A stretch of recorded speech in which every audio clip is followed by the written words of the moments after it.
All right, my name is Mike Campbell. I am with a landscape architect with Whitman Recross Associates, the project manager for this. And I actually worked on this project with the borough before Sean was here back in 2008. And we initiated some of the early concepts for the project. I'm Hans Benford, also from Whitman Recart, and I'm a stormwater engineer. Been at Whitman for 8 years now. See if you got one more USB spot.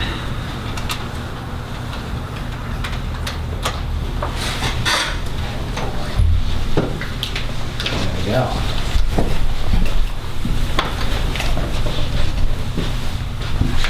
Over here. That's fine. All right. So, just real quick, we'll walk through the agenda, what we'd like to talk about tonight. We'll just do a brief introduction on the project. I assume everybody here is somewhat familiar with it. Talk a little bit about the partners, the funding, the history. Take you through where we are in the design phase of the project, the scope of work, what we found with the existing conditions review that we've done on site, and then really walk you through the proposed improvements. That's kind of why we're here, to show you what we're proposing for the Windsor Avenue Green Street.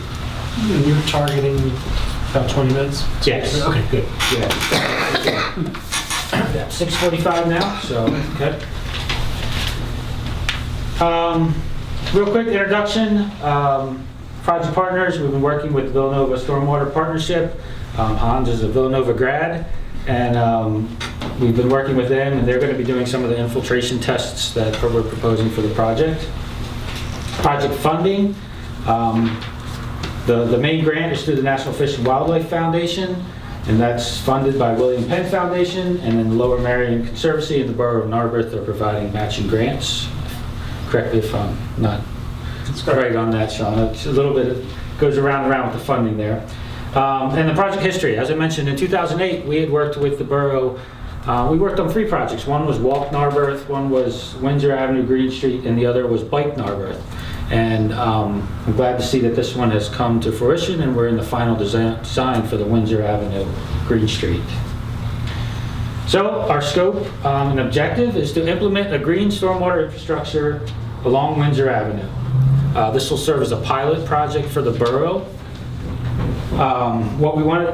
Why we like this spot along Windsor Avenue is because it's high visibility.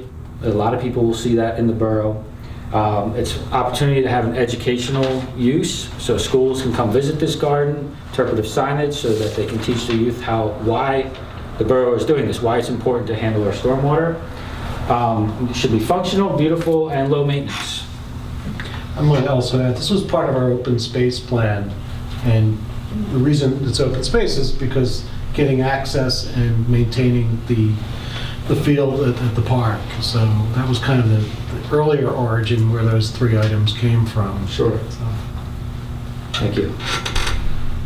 Okay, so real quick, the timeline. We had notice received from the borough in February 2016. We jumped right on it. We had our surveyors out there, did a full field survey from the library all the way up Windsor Avenue on the south side of the roadway there. And we're in April, so we're presenting the preliminary concepts tonight. And we have this is a pretty fast track project to be able to get approval from the borough and go right into final design and then into construction, which we need to spend all construction dollars by October of 2016. So we need to move pretty fast on this after tonight, once we get kind of approval on the preliminary design. So what do we find? The existing conditions, part of the survey. The drainage area is limited by the crown and the roadway. So, you know, Windsor Avenue, there's a slope in the middle. All the drainage that's on the north side goes against the curb and flows down and directly into the Indian Creek through an inlet on the roadway.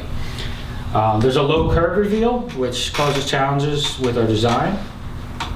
There's lots of utilities. There's underground utilities. Verizon has 2 sets of conduits, one that is within the street, and it's 2 feet off of the street, off of the curb, I'm sorry.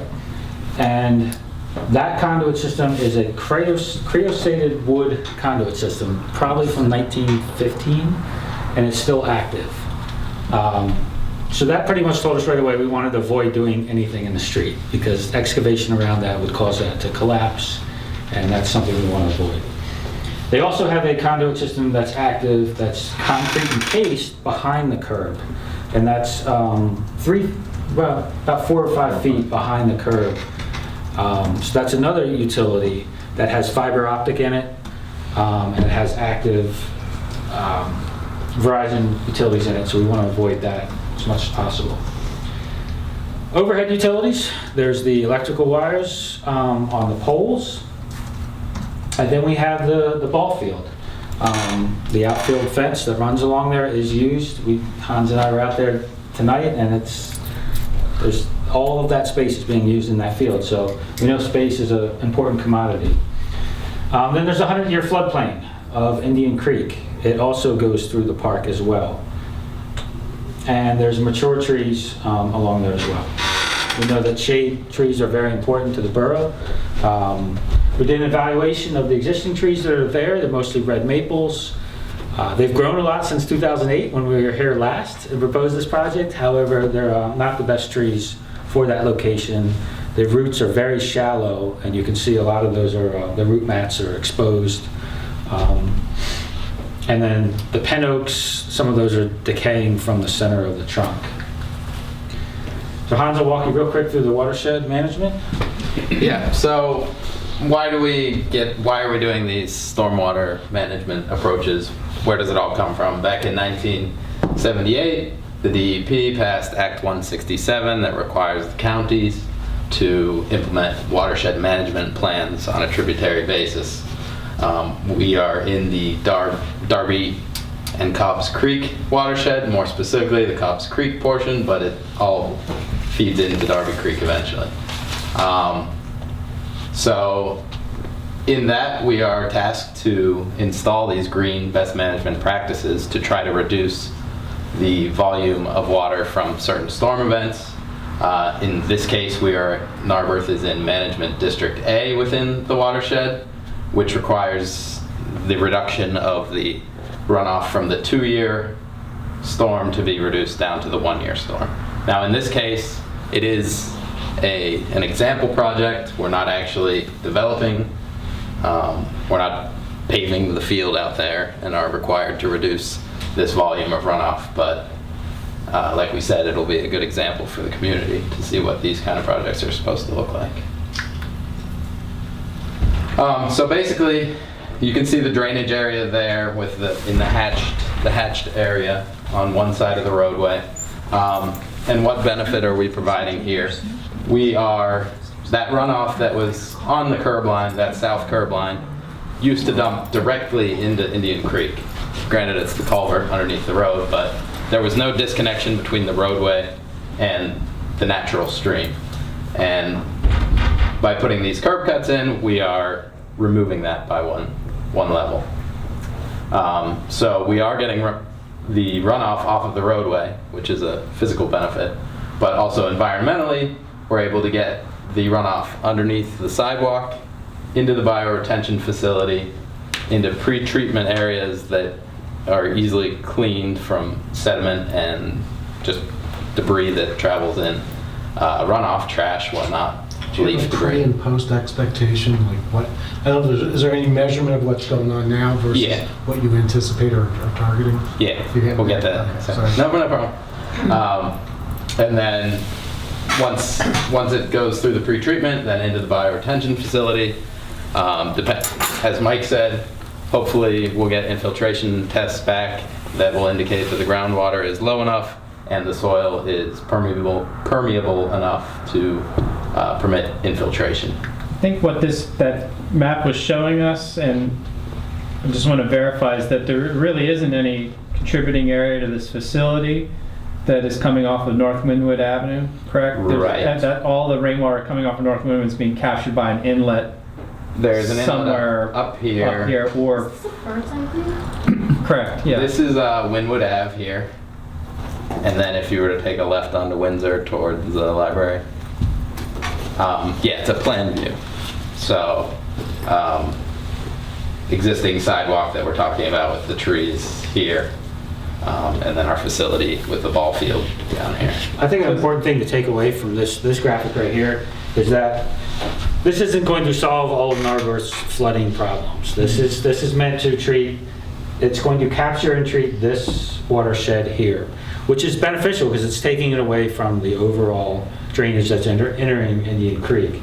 But we're not solving the entire borough's problems with these facilities. That's not what they're designed to do. And how much bigger is the contributing area than the facility itself? The 3 times contributing bigger? area, well, the entire drainage area is 10,000. I'll get to it in a second. Oh, okay, great. Okay. I'll be I quiet. believe that's right. I didn't put the square footage, but it's 0.24 acres there in comparison to the 300 by 1,500 square footprint. Okay, so as I said, the pre-treatment forebays will provide a chance for, it's required for a green BMP, but also it will be very easily seen where the trash and sediment needs to be removed from the facility. Behind that is the mulching layer for the plants that will be planted.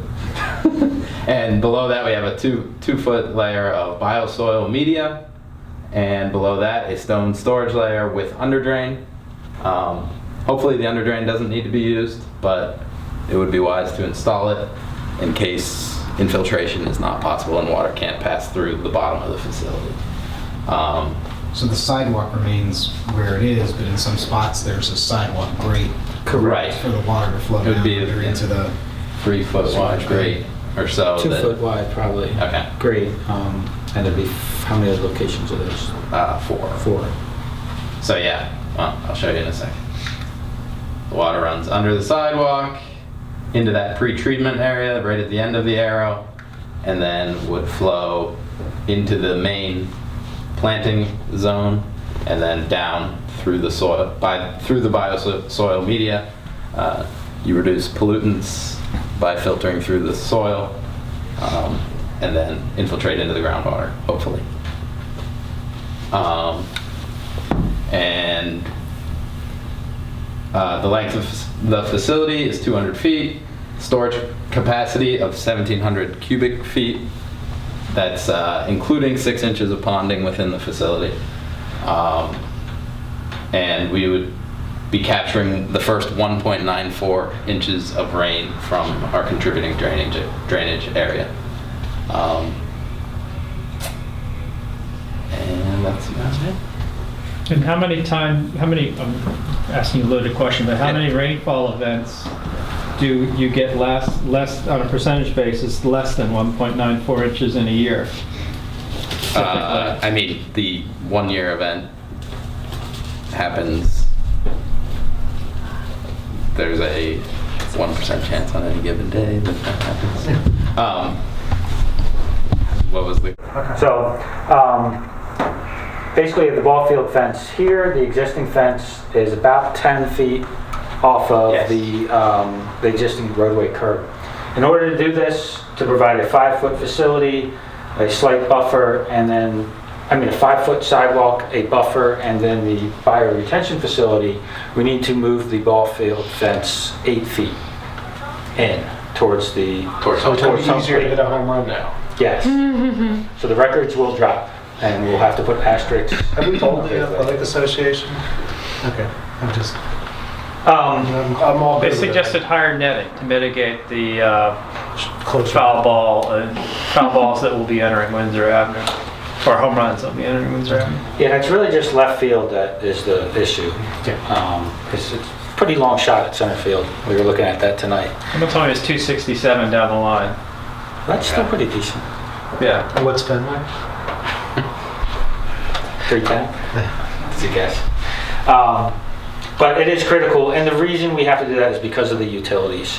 We have utility poles overhead, and by placing this facility farther back away from those overhead utilities, we can put shade trees in the bioswale, which I know is important to the community to replace the trees that are out there now and still maintain the shade and screening. How high of trees do we anticipate these growing to? We haven't selected plants yet. We can work with the Shade Tree Commission to pick the right species, but we will have more room now, so they won't be directly underneath the power lines.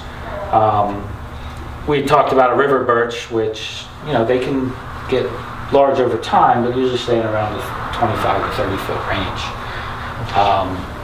I think understory flowering trees would look pretty there, but you're not going to get the shade that what we've heard from Sean, and Sean's talked to some of the community members that the shade is important to the borough. So I think that's something we'll visit during final design. It's kind of hard to see on the screen, and I apologize. So that's why we brought the board. Hopefully everyone can see this a little bit better.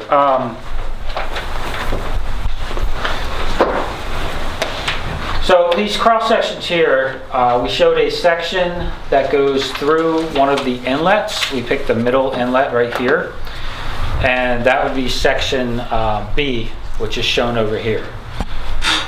So the water flows down the street along the curb line. It enters through an opening in the curb, flows through a concrete channel underneath the sidewalk, into this small pretreatment facility, and then into the bioswale. Now the bioswale, you know, Hans had mentioned it has 6-inch ponding depth. That does not mean that there will always be 6 inches of water in this facility. It's meant if it's a large rain event and the swale fills up, it's meant to drain down within 24 hours. So there's not a mosquito issue, there's not a drowning issue, it's not standing water that sits in these facilities all the time. Here you can see the relocated fence and ball net. They are on large utility poles, so they need to be re-driven into the ground as well. The second section that we show here is section AA, and that's where we just are going through across the facility, not at an inlet. You can see here we're proposing to widen the sidewalk by a foot. It'd be 5 feet of sidewalk. We have a little bit of a buffer space, and then the swale would continue on. This diagram shows a curb right here. If you follow this line here, we have a concrete curb that may or may not be necessary in final design. I think it provides a nice clean edge to the facility and a place where either mowing can occur or other plantings can occur, but it really identifies where that facility is. And it also helps us deal with the elevation grade a little bit where it's steeper and allows us to get that drop into the When facility. you say mowing, are we anticipating lawn or maybe something more interesting? I thought we were like high grasses and Well, such. I was just talking about the section between the sidewalk and the facility. Oh, that part. So where everything that's hatched right There's going to here, be high grasses and such. that'll be pretty, and let's see if I have some pictures here. No, yeah. Yeah, that would be more of a pretty facility with grasses and naturalized channel. With a little bit of lawn in those triangular areas. Yeah, and that's kind of up to you guys and to the borough what they'd like to see there, and from a maintenance standpoint, what's able to be maintained in those areas. So some other amenities that we talked about was providing access to the ball field. Currently, there's a pedestrian gate along Windsor Avenue about halfway up the street, and there's also looks like a vehicle gate, maybe where mowers go in and out. We know that during the 4th of July and the fireworks, there's a lot of people that travel back and forth. Hans and I saw a lot of people tonight using the ball field, parking on Windsor Avenue. So we realized that maintaining access is important. One of the things we talked about was possibly doing a small pedestrian bridge over the swale. We love bridges. That would highlight the facility and also allow for pedestrians to flow to the parking. I'm sorry, what is a swale? What is a swale? We call that a bioswale or a vegetated swale, and it's basically, most roadways have them. You might not see them, but it's a place where drainage can collect and be carried on off of the roadway. Okay, So it's like a creek, but not as, it doesn't always have water in it. okay. Like in Los Angeles. Yeah, not quite that, not to that extreme. So as a bridge, I would imagine we would know, like, a bridge has to be a dollar element that we don't have. But Correct. And a bridge can be very fancy or it can be very simple. We do think, we were looking at it tonight, that you probably only need to maintain, it's only 200 feet we're talking about, so you probably only need to maintain one level of pedestrian access across this swale, because you have the access on either end like you do now. So it could be a simple, these are just examples of, there's a wood one down on the left here. This would be a granite or concrete slab bridge. We're not crossing anything as severe as this, what you see here. We're talking about, okay, thank you. we're talking about a foot drop off of this structure. So I don't think we would need handrails. We probably would need a curb stop like you see here for wheelchair access. But it can be a pretty simplified structure, and it won't need a major geotechnical report and footing foundation. It can be designed pretty simply. Other proposed amenities, signage. Do we need to make decisions on those type of amenities at this stage, or can we say, let's punt that for a year or two? I think we need to make the decision that yes, we need to have access, or no, we do not think we need to add access. So, what, I guess I have to get it in context that, of what access we currently have. I feel like running out there right now to see that. I think a bridge, what we're trying to say is that a bridge is optional because our facility is only 200 feet long. We could provide access at either end of the facility. But if you want to have the opportunity to immerse people in the BMP, then that's sort of Where on the map though Sure. is the gate? So there's a vehicle gate all the way right here at the end of our location. Outside of the Right, swales. it's right at the end here. Okay. There's a pedestrian gate right in the I middle. know which one you're talking about. And that actually, there's no swing gate, it's just an open Right. fence. Yeah. And then on this side, there's one as well, which we are not impacting. Right, and that comes in from the monument, right From next the to the monument, monument. correct. area. So, we're not impacting this one here? That is the one that is impacted. It is. Yeah. So, And that's that's- that's a pretty heavy use during 4th of July. I guess our options are to either move it downstream. Like how far beyond this are we going? That is pretty much right in the middle here, so it's Let's go 100 up. feet in either direction. All the way down to the vehicle gate.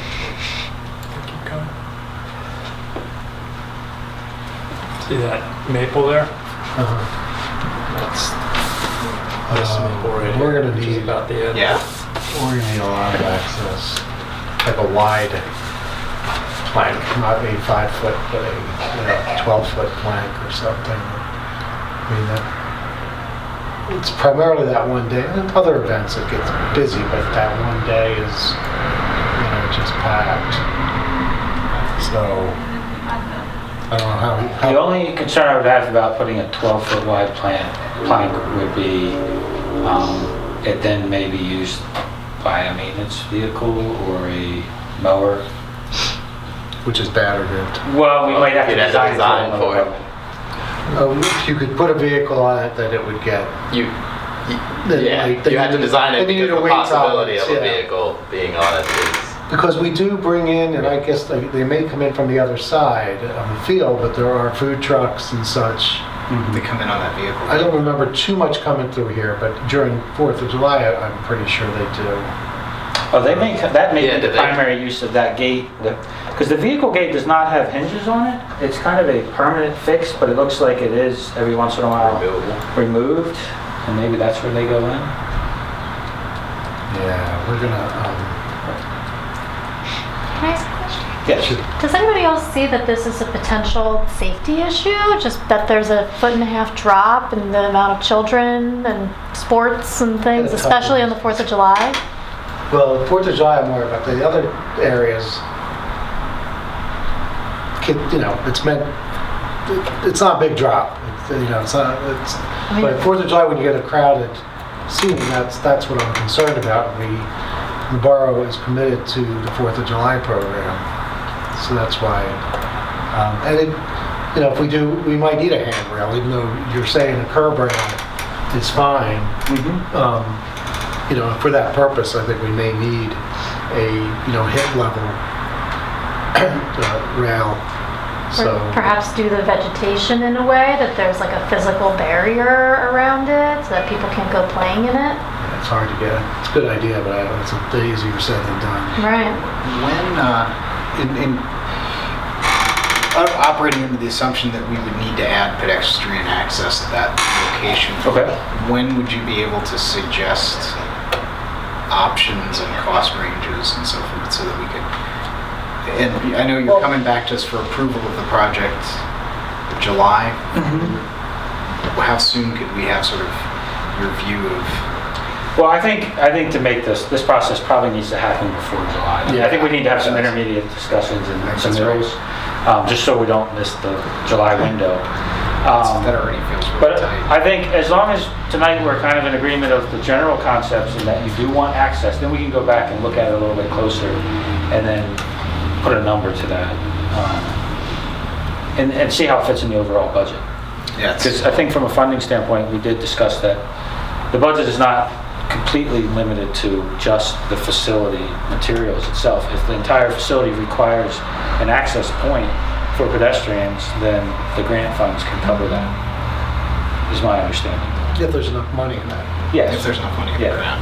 that's the question. Okay. But that's something we need to resolve. You think? Yeah. So, I'm looking at what's there today. Okay, you have 2 perforations in that metal fence, which together total about 15 feet. pull up a picture of the Narberth 4th of July. Have you been to, did you go Is last there? year? I was here for the pre-party, the cold, rainy pre-party. Is there some way to design these check dams in the stormwater management facility as pedestrian through paths?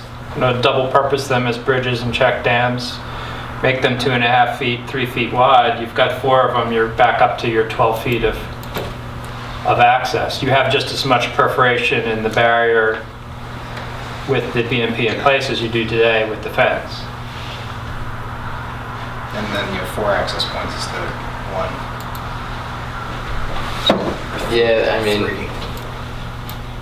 3. the design of the check dam is so that when you have an appreciable amount of flow, that the larger flow can flow over it, whereas you'd be talking about. Oh, so there's not like a notch in it. No, I mean, it is built down at that level, and there is a notch. Okay. But But it's also as far engineered as just to be over. you're going to be Okay. going down. If you're going to use that as a Understood. walkway, you're going Understood. down into it. Not sure that's desirable. Okay. I think that's the Throwing it out location there. we'd be looking at, though, possibly, at those check dams here and here, where the bridge would span over top of the check dam. So the bridges that I've shown are not outrageously expensive. I mean, I think I threw a number in the cost estimate, which we'll get to in a minute, 3,000 or 4,000 for a small bridge Like such a as little this. bridge like that. Which, if we had 2 rivers. 3 to 5 million for bridges, right? Yeah, we're not talking about crossing the tracks. Yeah. So, let's just go through some of the other amenities real quick. I know we want to wrap up. Okay. We do want to provide interpretive signage. We think it's important to be an educational facility. Some options that we have are traditional signs that you see that can have graphics on there. You can put it into the casement. One of the things we also talked about amongst the group is you could do delineation of the drainage area on the street with some type of coloring, some type of artwork that really highlights why this is being used. Where's the water coming from that's going to this facility and why we're doing this. This is a project in Philadelphia. I think the paint here is gone now, you said, Hans?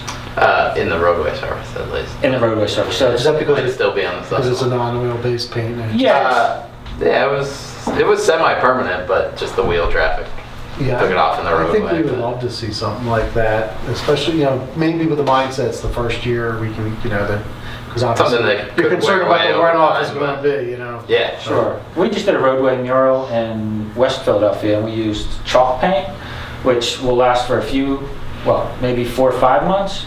And then they also have Pro Park paint, which will last a year, but it's not meant to last 10 or 20. and be. That's something that we could do. And also over here, these are concrete where you can't see the markings until it rains. So it's kind of a neat concept. Once it rains, then this all starts to show up on the concrete. I don't fully know how it works. I'm going to find out. But I thought that was an interesting concept that maybe we could implement part of the project. And is that more permanent, like hydrophobic? Yeah, that's, I think, embedded into the concrete or stamped on there. So if you like all these ideas, we can investigate a little bit further and see where it all falls within the budget. And this is something that can be done beyond once this is constructed. It could be done at a later date when funds are available if we maximize the budget. So speaking of budget, and I made this so you could not read it. It says 136,000, including a contingency. Correct. 10%. So that's the bottom line. And the grant's like 170 million or something? Millions. 170,000. No, or 65, so we've got, I think. Yeah, so that's only a 10% contingency, which I don't like doing at this phase. I usually like to have 20%, but I didn't want to scare anybody away. There's a lot of items in here. It's the detailed estimate. It's our initial step at it, but I'm pretty comfortable that with what we've shown here today, and even with the bridges, probably 2 bridges, we're in $150,000 range, I would think. So the bottom line is I think we have the budget to do something very nice out here. And we'll, refine this as we move forward. And once you guys kind of sign off on this stage, we can really make this a little tighter, the budget. Hey, Sean, sorry, refresh my memory on how the grant works. Do we need to match dollar for dollar? Or is it, if we have 165 in grant, $150,000 project, do I have to come out of pocket? Well, part of that grant, which is what I need to talk to Maureen and others about, is our library terrace dollars. How separable is it? And we're not presenting anything on the library tonight. Right. We've talked about it with Sean. We think it'll be pretty straightforward, that design. But I think this was the more of we need to get approval on this concept because it involves more of the community elements. so the only thing that really holds up in my mind of us pushing this through is really recognizing that getting to the field with vehicles that where they currently can ride over. Well, that's outside this project, right? It's to the right, just to the right of that swale, last swale, Yeah. It's right Oh, here. it is? Yeah. I thought we said it, right? no. I'm sorry. The There. fence is, this is in the project. Yeah. No, that's actually, that is right at the end of the swale, right here. Got it. So we could, And we specifically ended here because there's the large trees start coming right over here. We wanted to not impact the sycamores and the large. Yeah, that's the 30-inch maple right there, which I thought was Yeah, we stopped the short of eastern that. You stopped short of that, such that that wouldn't be impacted. Right. But that includes that vehicular gate. I think we're right at the edge, and we can. You're right where the what if we just The adjust the finger whole is- thing to It end, could be. Yeah. to end it here? That would be the easiest, darn. Then it's just a matter of the gating. Or you move the gate over one pole. Yeah, we can move the gate. Yeah, exactly. Cheaper So than let's, using the plan. yeah. So we won't worry about the vehicle, but we still want to add at least one pedestrian, as there is now, one pedestrian access across the swale mid-block, or we'll call it mid-feature. And we're going to be moving the fence anyway, so we could move like you said, we could Yeah. move the gate down one more Okay, panel. just put that in your. And so all these trees are going, is that what's happening? Correct. Any of the trees that are between the fence and But then we're moving. roadway. And there's no way to work around that issue, I assume. And are any of those trees of high enough value, in your opinion, in looking at them, that we should be working around them? So I guess there's two questions. I would say, I think there's two pin oaks that, one of them is in really bad shape. And those are the tallest and most mature trees. Yeah, I saw it has a whole. The other one is not in bad shape, and it is tall. It is impacted by the wires, but that would be the only tree that I would possibly consider. And it may fall right here, that it can stay. We can look at that, but So I would like the tree selection to happen relatively soon so that we can, when we present this to the community a little bit more, we can show them, from day one what it's going to look like. Year 5, you must have something that projects the height of a tree over, based on the species, and year 10. So it'd be an ABC, it's first year it's going to be kind of a small tree, it's just the reality, but based on this is the replenishment plan. And I don't know how old these trees are. I don't think anybody in this room will know. I'm just curious if these are at full maturity or. I know how to find out. Cut them down and count the range. my guess is they're about 15 years old. So are they full height maturity or? Some of those root systems are looking pretty bad, so that they're probably Those not are gonna 50 to 75 feet minimum at maturity. They're red What are they maples and now? pin Is this oaks. 35? 25. I don't think they would ever grow to maturity in that location. Not if they're root space there. Root space. Root space, they've probably been cut back pretty good for the power line or something. Looking at the budget estimate, just what's included in the unit prices? Is that materials and labor? Correct. No contingency at the line item level? No, not at the line item level, and this is kind of based on PennDOT numbers, is where we take those items which already have all your taxes and labor and everything built into those costs. I have to ask a couple dumb questions about mulch. Every time I've used mulch, it floats. Do we use hardwood mulch in stormwater management facilities? And my second question is, please let me know where you're getting it for $5 a square yard, because I pay 27 For a cubic yard. per cubic yard. Oh, Yeah, that's a square yard. square yard. Okay, so Yeah. 3 would be 15. So that's a good price. I'm friends with the guy who sells mulch. So, I'll tell you a little secret. The wholesalers, they pay about 15 to 18. Okay, So so you're the getting a contractors wholesale. go and buy it a lot cheaper than you do when you go pick it up.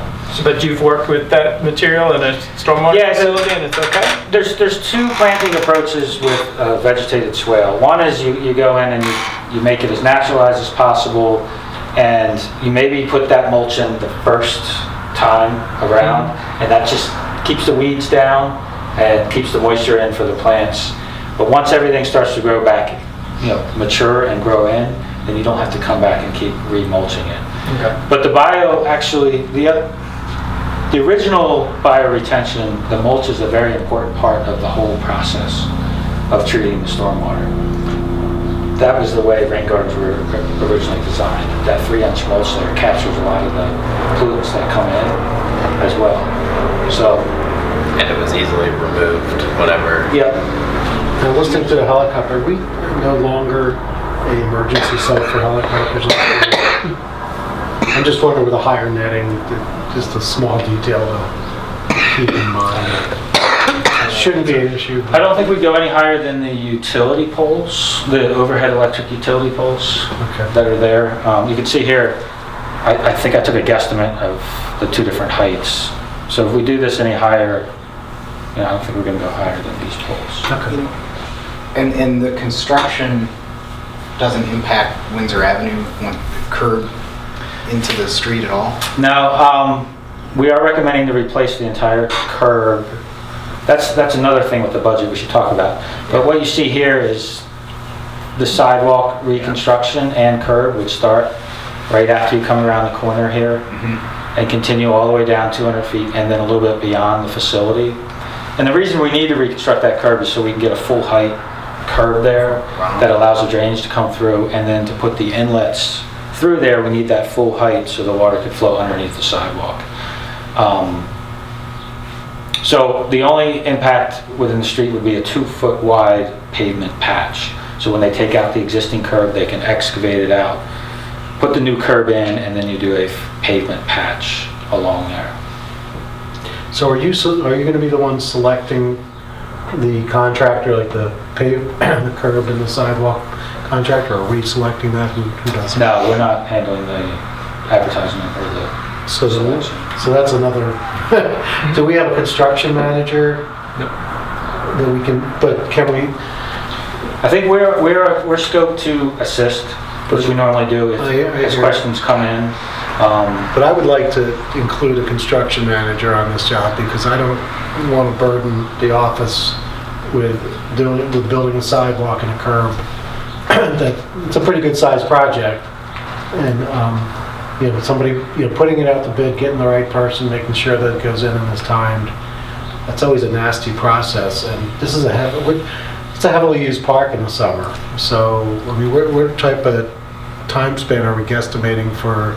Construction? Yeah. I think we're looking at 2 months, 60 days of construction. So it's not that area. It's in the fall though. Yeah, late summer, fall. August, September. Yeah. So what part of the park is just going to cut in 5 to 8 feet into the park? Because you got your soccer program, which is a pretty dense program. So what we'd probably do is put up and that's just something we need to add to the budget, a construction fence. We go in probably 15 feet from where it is now, with a temporary construction fence along there. That way it'll keep everybody out, keep the contractors away from anybody working out there. And they will need to, during construction, have access, and I think we could write it in the specs that they can only have access during the day to that parking. And then at night, they need to reopen it back up so people could park there for events or residents. Yeah, there are a couple of details that came up in discussing with the Athletic Association, Shade Tree, and staff about the staging products. I can go over with you. Okay.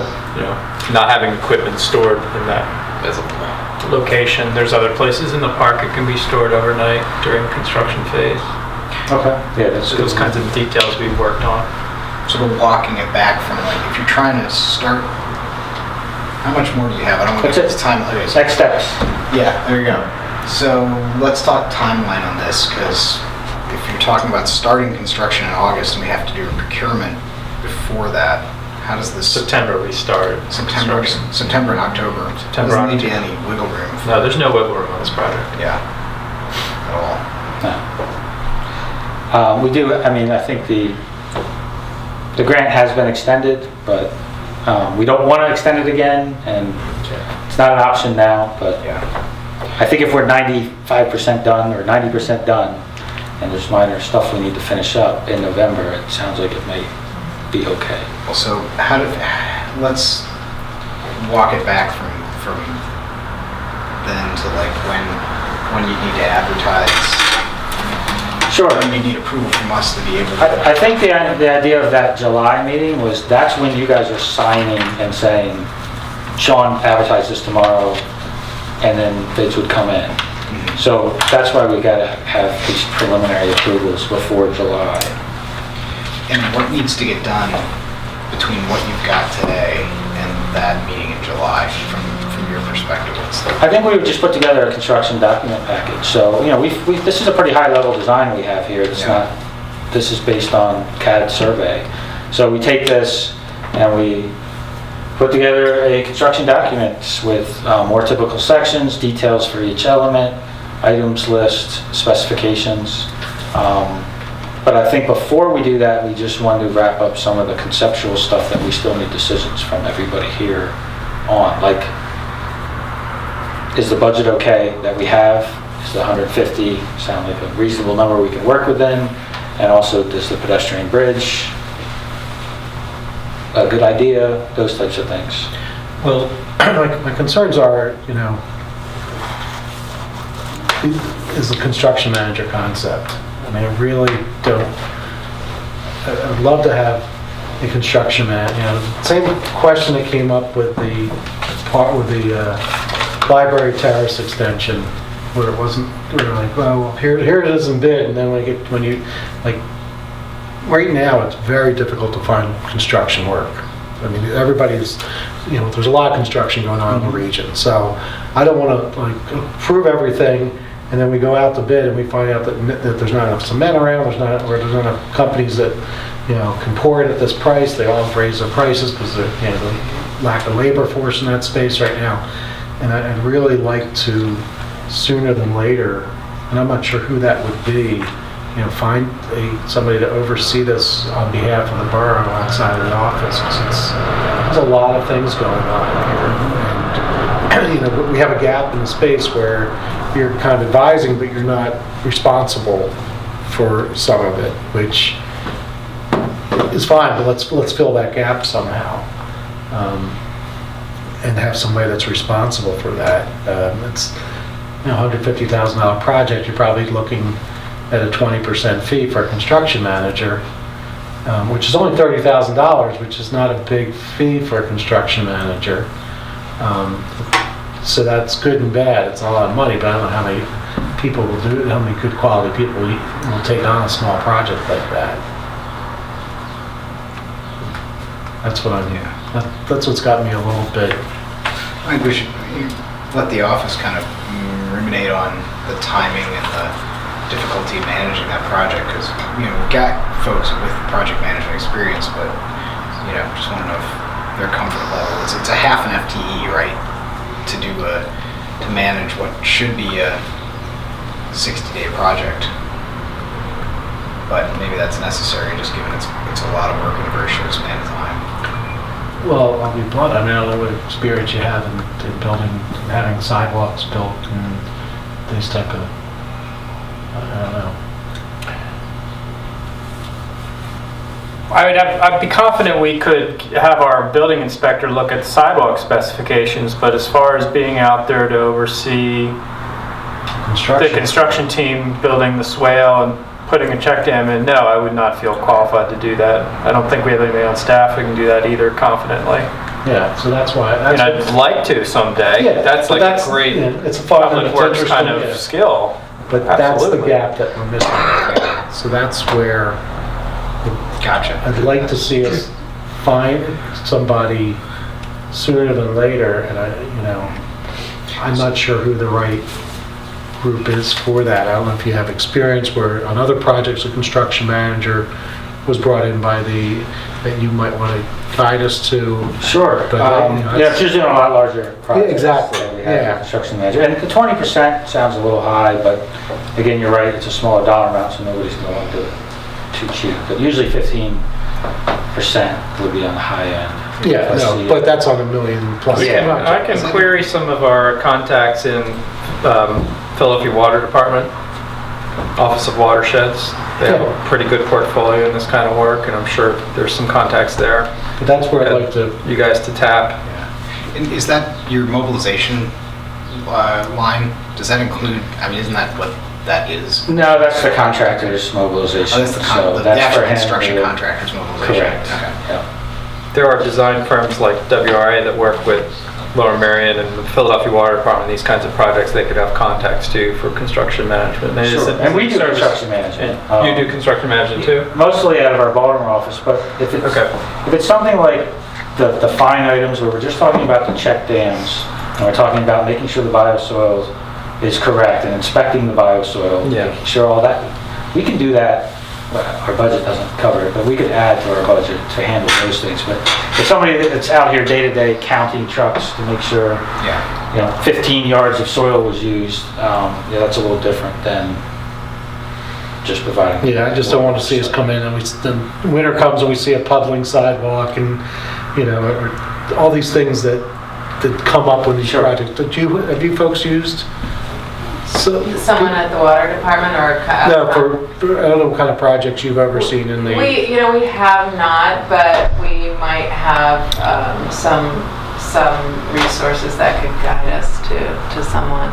Okay, but we haven't. We have not, no. Yeah, that's the void here that's really got me concerned, and I think it's something we can fill out, but we need to get a construction person in place that has overseen these type of things. Okay. So I have like 3 takeaways then. Is one, I think we do want pedestrian access built into the budget. 2, we need to figure out how to budget for a construction manager and fit that into the timeline, because is that a separate procurement or is it part of the same? It's a service, so It's a service. Okay. it can be separate. Yeah, so we have to figure that into the timeline. And third is just running down how our grant works, especially for putting the library terrace on hold. Yeah. Do we, if it's a $150,000 budget, if that's not going forward, we're gonna have to come out of pocket for 75 on this, where if we did some other part of the project, this would all be covered. I don't know, just don't know how that works yet. You guys are researching it.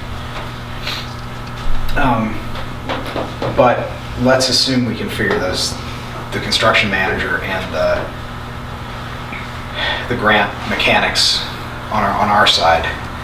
What's the work, time, cost, and any approval you need from us to progress to construction documents?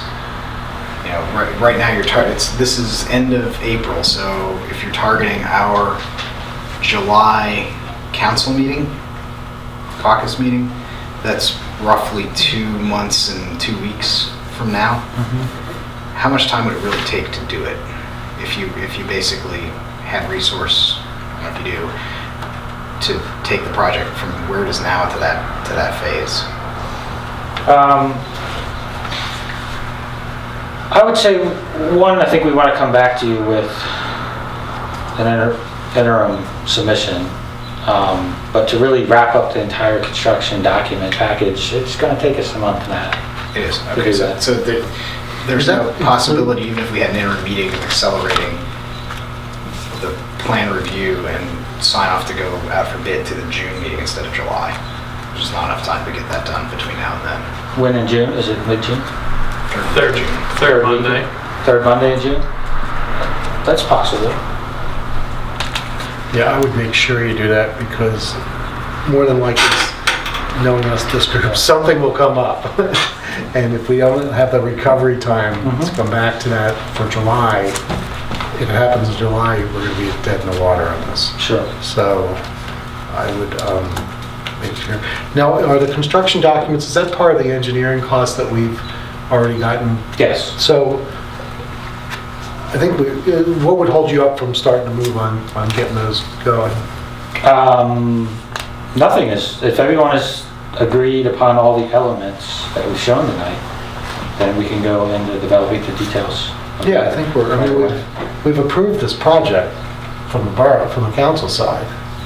It's just the details that have to be approved, if I'm not mistaken. Yeah. So the detail, there's no reason not to continue. I think the fence and the ball net, and that is, we can continue with the design of the bioswale, but exactly what we're doing with the fence and ball net is something that still needs to be investigated.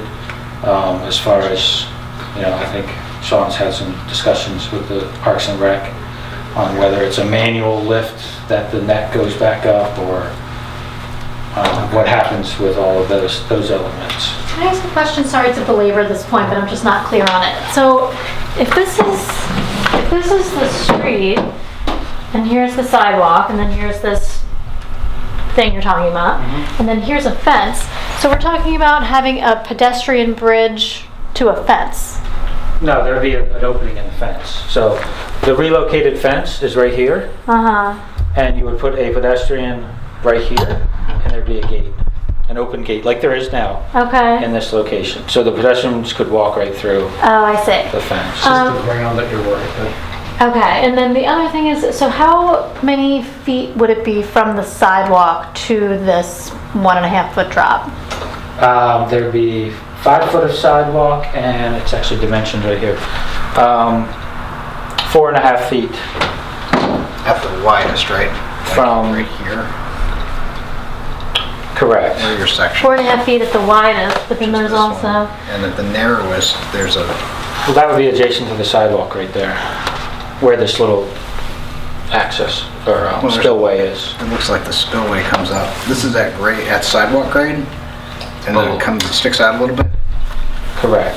Where the grass And is. this whole width is the 1.5 foot drop, that's the, No, there's actually 3-to-1 side slopes, which are Okay. pretty gentle slopes. So the whole depth right here is a foot deep. However, once the plants become established, you're not going to see that foot depth. okay. It's really going to just look like a garden on the side of the road. Right, but isn't, I mean, I know you're trying to make it look nice, but I'm just still concerned about that safety issue. I think if there's a 1.5 foot drop, 4 feet from a sidewalk, people are walking, they have strollers, they have bikes, and if there's grass and you don't see that there's necessarily, I just think that that's going to be a concern from the public.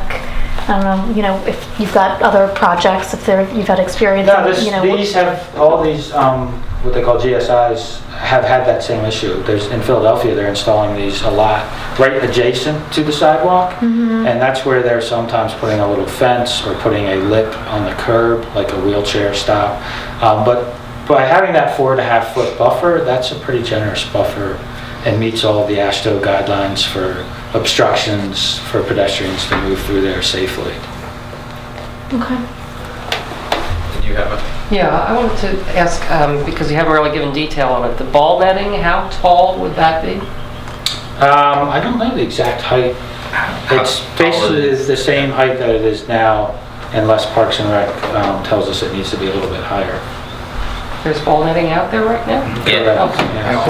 All along Windsor, they actually extended. Okay, and that was the other question I had, whether it extends just along this project or it's already there along the field. Yeah, I don't think I have a good picture on here, but it goes right beyond where this project ends right now. I think it ends right here. And the That's where budget it ends. includes all of that? Putting up the ball netting and everything else? I think it'd be moving what's already there, right? And to For the extent ball we make net? it taller. For the ball net, we'd be moving. For the fence, I don't think it's movable, so we'd have to provide a new fence. Yeah. Those pictures taken on the ball net down. Do we put the net up and down every year? No, it's there. No, it's been there. You can see it hanging over It's the fence. just looped on the bottom there. Yeah, you can't see. You can see right through it as it's intended. I've never noticed it. Good. All right, what else do we have to decide? So then I think we probably want to, if we're going to shoot for June, the third week of June with substantially complete design plans, then we probably want to shoot for resubmitting an interim submission by the end of May. And then we'd ask for a pretty quick turnaround from you guys for comments since the schedule is tight. When is this meeting scheduled right now? Well, we try to do the third Wednesday of the month. I haven't looked at my calendar yet, to double check that, but